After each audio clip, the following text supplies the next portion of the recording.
بسم اللہ الرحمن الرحیم. آپ کا بھی آئے گا نمبر جی, آپ کا نمبر آئے گا جی. Thank you, Mr. Speaker. As a proponent of this motion, I'll try to deal 4 points only. Asad Umar صاحب اس کمیٹی کو ہیڈ کرتے ہیں جو ساری ڈیٹیلز جس کے پاس ہیں, اس لیے مناسب ہوگا کہ باقی ٹائم میں ان کو دوں. مجھے دو باتیں as fair comment right in the beginning I must share with the house. ایک تو یہ کہ یہ کووڈ-19 اسپیسیفک سیشن عمومی طور پہ کووڈ-19 اسپیسیفک ہی رہا. جو پولیٹیکل ریٹرک ہے حسب ضرورت, نظریہ ضرورت, اس پہ جانے کی ضرورت نہیں ہے, لیکن جتنی ویرائٹی آتی ہے اور ڈائیورجنس آتی ہے مختلف تجاویز کے اندر سے اور مختلف تقریروں کے اندر سے, اس میں سے روڈ میپ نکالا جا سکتا ہے. Not only that I am sitting here and I have been taking notes, the Secretary of Parliamentary Affairs along with 5 other experts, they are designated to sit in my chamber, which is chamber number 113, and everybody is taking notes. I assure this honorable house that whatever suggestions have come, ہم وہ ساری suggestions Asad Umar صاحب خود سنیں گے, اس کے علاوہ باقی اداروں اور باقی جگہ پہ ان کو ہم پہنچائیں گے. مجھے یہ کہنے میں بھی کوئی باک نہیں ہے کہ اس ملک میں خواتین کی آبادی از اباؤٹ, اور یہاں 3 خواتین نے جو بات کی, ہماری بہنیں زائدہ صاحبہ, عالیہ ملک اور شازیہ صاحبہ نے, ان کی تقریروں میں پولیٹیکل ریٹرک کم تھا اور تجاویز زیادہ تھی. اس کے ساتھ ہی جو تجاویز آئیں مثال کے طور پہ حیدر ہوتی صاحب نے دی, ابھی احسن صاحب نے کہا ہیلتھ انفراسٹرکچر, اور جو کمیٹی کے اندر ہماری میٹنگز ہوئی دونوں ہاؤسز کی 9 دفعہ کمیٹیز ملی ہیں اور ان کے اندر بریفنگز بھی ہوئی, اور وہاں جو اسپیشل اسسٹنٹ پرائم منسٹر کے ہیں 3 بار انہوں نے مختلف کمیٹیز کے اندر جا کے بریفنگ دی.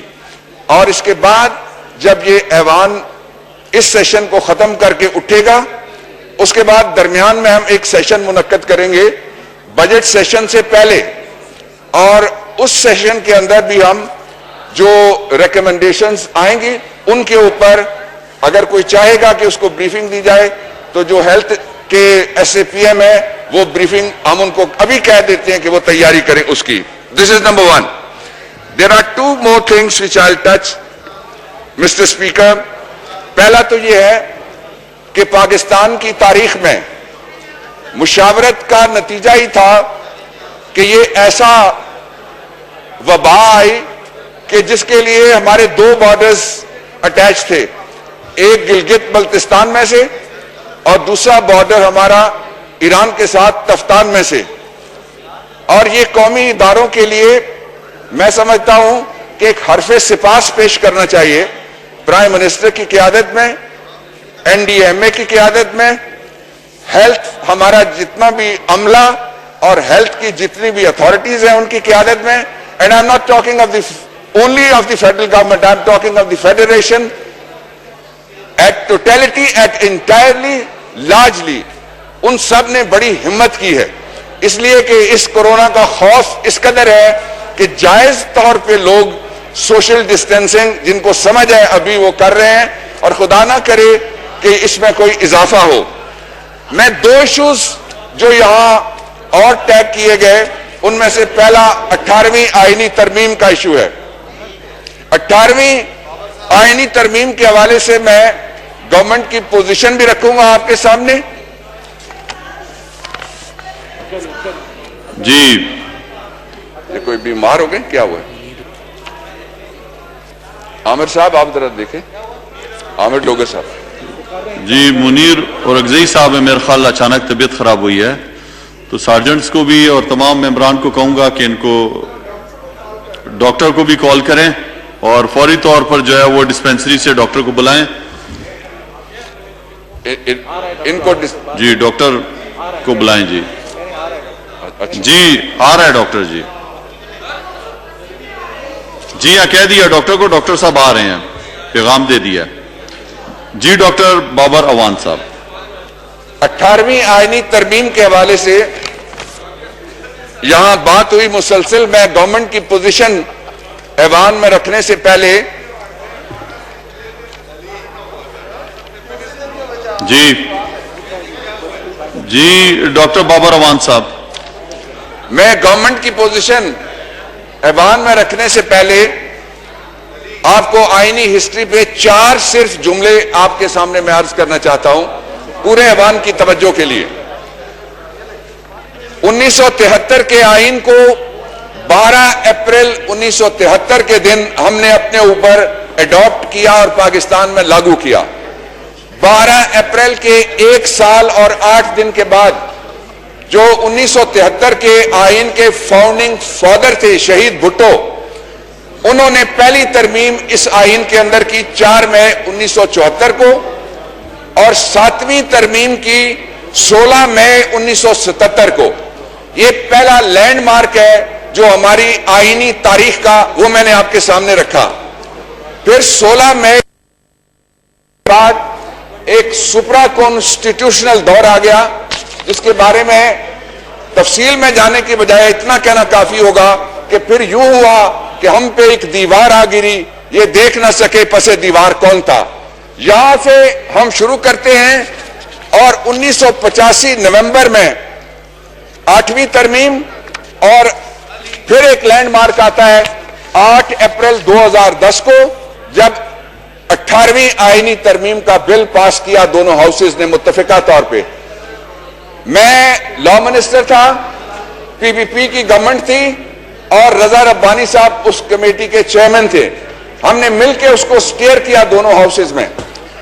اور اس کے بعد کی تاریخ میں اب آپ کے سامنے رکھتا ہوں کہ اس ہاؤس نے 2 کام کیے, ایک آئینی ترامیم کی اور دوسرے آئینی ترامیم کے بل جو آپ کے پاس جناب اسپیکر پینڈنگ ہیں. جو آئینی ترامیم ہوئی 8 اپریل 2010 کے بعد 22 دسمبر اسی سال 19ویں آئینی ترمیم ہو گئی. اور اس کے بعد میں اگلے لینڈ مارک پہ چلا جاتا ہوں, باقی تفصیل میں نہیں جاتا, اور وہ یہ ہے کہ اگلا لینڈ مارک آتا ہے 31 مئی 2018 کو جب جو erstwhile FATA federally administrate tribal areas ان کا مرجر کیا گیا پروونس آف کے پی کے میں, اور اس کے بعد بھی 13 مئی 2019 کو ایک اور ٹرائبل ڈسٹرکٹس کے حوالے سے ہی آئینی ترمیم ہوئی. اس دوران 2 دفعہ آئینی ترمیم ہوئی, فوجی عدالتوں کے قیام کی 1 دفعہ اور 1 دفعہ ان کے تسلسل کو قائم رکھنے کی. اس کے باوجود کہ لیاقت حسین کیس میں 90s والی فوجی عدالتوں کو ملک کی اعلیٰ ترین عدلیہ نے غیر قانونی قرار دیا گیا تھا, لیکن چونکہ اے پی ایس کا سانحہ ایسا تھا جس کے بعد ملک میں امن و امان کو اور لوگوں کی حفاظت کو یقینی بنانے کے لیے یہ ترامیم کی گئی. میں آپ کے ریکارڈ کی طرف چلا جاتا ہوں. میرا اگلا نقطہ ویری شارٹ, آپ کے ریکارڈ کے مطابق جناب اسپیکر اس وقت قومی اسمبلی میں حکومت کی جانب سے لائے ہوئے جو آئینی ترمیمی بل ہیں وہ 3 پینڈنگ ہیں, ان کا فیصلہ آپ نے کرنا ہے. اور ساری جو اپوزیشن کی جماعتیں ہیں ان میں بڑے بڑے نام ہیں, میرے لیے سارے نام برابر ہیں اس لیے کہ اللہ تعالیٰ کی نظر میں سارے انسان برابر ہیں. ساری اپوزیشن جماعتوں کی طرف سے 26 آئینی ترمیم کے بل 18ویں آئینی ترمیم کے بعد پینڈنگ ہیں. یہ سارے بل ٹھیک ہیں, ان کو پاس نہ کرنا یہ ایوان کا فیصلہ ہوگا. اس لیے ٹھیک ہے کہ آئین کے آرٹیکل 238 238 اور 239 کے مطابق آئین میں ترمیم کی گنجائش موجود ہے, اور صرف ایک جگہ گنجائش نہیں موجود.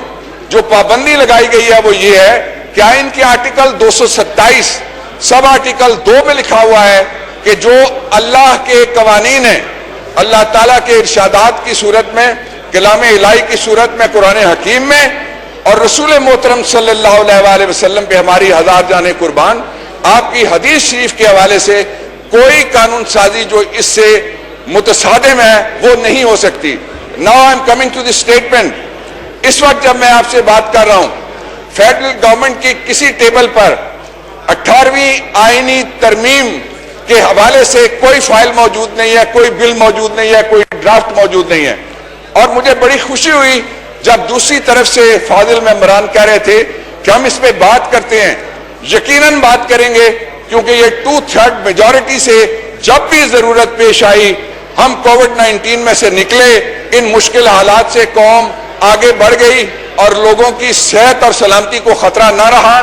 تو ظاہر ہے جب اتنی ترامیم پہلے ہوئی ہیں اور 16 بلز ہیں جو پینڈنگ ہیں سینٹ آف پاکستان میں, ان سب کو کنسالیڈیٹ کر کے کمیٹی بنائی جا سکتی ہے جو کمیٹی دیکھے, ڈیبیٹ کرے, ریکمنڈیشن لائے اور اس کے مطابق ہم آگے چلیں گے. دوسرا قانون, یہ آخری بات میں کرنے لگا ہوں, دوسرا قانون یہ کہ جناب نیب آرڈیننس, اس پہ بھی 4 لائنیں ہیں تاریخ کی.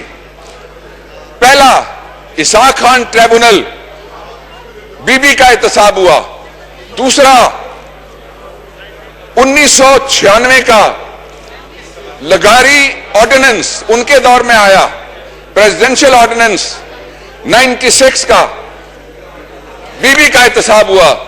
97 میں نواز شریف صاحب کو گورنمنٹ ملی 2/3 میجورٹی کے ساتھ, پھر بل آیا احتساب ایکٹ 97 اور جسٹس مجدد مرزا صاحب کی جگہ ایک سینیٹر صاحب احتساب کے انچارج تھے, پھر بی بی کا احتساب ہوا. اس کے بعد جنرل مشرف کے دور میں ایک سپرا کانسٹیٹیوشنل ایک ایسا قانون بنا کہ 20 سال تک یہ ایوان, یہ پارلیمنٹ, یہ سینٹ, یہ نیشنل اسمبلی اس نے اس کو ہاتھ نہیں لگایا. میں آپ کو یقین دلاتا ہوں کہ اگر کسی کی وش لسٹ پہ احتساب بند نہیں کیا جا سکتا, میری ہو یا کسی اور کی ہو, حکومت کی ہو یا اپوزیشن کی ہو, لیکن جو ریزنیبل امینڈمنٹس ہیں ان کو کنسیڈر کرنے کے لیے آپ کی حکومت ہر وقت تیار ہے. اس کے لیے بات کرنے کے لیے ہمارے دروازے ہر وقت کھلے رہیں گے. اور جناب اسپیکر, آخری بات, یہاں یہ بات کی گئی کہ جناب کوئی مشاورت نہیں ہوئی.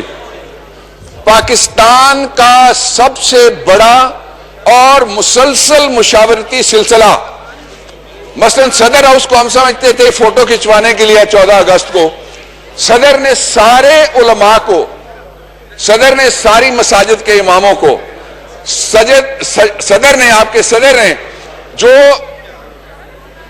جہاں پہ مجلس عزا پڑھی جاتی تھی وہاں سے لے کے جہاں جلوس نکلتے تھے سب کو کانفیڈنس میں لیا اور ان علماء, مشائخ, پیر حضرات, ان کے مشورے سے ہم نے جو روڈ میپ دیا اس پہ عمل ہو رہا ہے اس وقت. ایک دوسرا 3 کمیٹیاں ہیں این ڈی ایم اے کے علاوہ, ہیلتھ کے علاوہ, اسد عمر کمیٹی کے علاوہ جو مسلسل کام کر رہی ہیں. یہاں سے مجھے وہ توقع ہے جو ہم نے سب ان میٹنگوں میں 9 میٹنگوں میں کہا کہ قوم اس پارلیمنٹ کی طرف دیکھ رہی ہے. آج اجلاس ختم ہو رہا ہے, قوم اب بھی اس پارلیمنٹ کی طرف ہی دیکھ رہی ہے. اس لیے کوئی اچھی خبر یا کوئی اطمینان کی خبر اب ہم اس وقت اگر نہیں دے سکتے تو امید کی خبر قوم کو ضرور دینی چاہیے کہ اپنے ذاتی, گروہی, فروئی, سیاسی ان مفادات سے اوپر اٹھ کر یہ پارلیمنٹ ان کے لیے قانون سازی کر کے اپنا فرض ادا کرے گی. Thank you. بہت شکریہ جی. جناب صلاح الدین ایوبی صاحب.